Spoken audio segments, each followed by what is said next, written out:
Hello guys, welcome back to my channel. আজকে Bittu ক্যানে gaming চলে এসেছি তোমাদেরকে নতুন একটি ভিডিও দেওয়ার জন্য। তো আজকে তোমাদেরকে জানাই একটি দুঃখের খবর। আমার কিছু সমস্যার জন্য আমি আজকে ভিডিওটা বানাতে পারলাম না।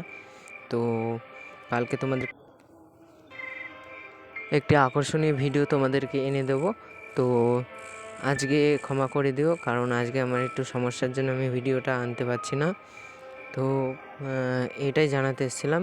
তো এই একটুখানি সময় পেলাম বলে আমি এটা জানাতে পারলাম। তো দেখা হচ্ছে পরের এপিসোডে এবং পরের ভিডিওয়ে তোমাদেরকে ভালো জিনিস এনে দেবো। তো আমার চ্যানেলটিকে তোমরা সাবস্ক্রাইব করবে এবং আমাকে সাপোর্ট করবে, আর পাশে থেকে। বাই বাই বন্ধুরা।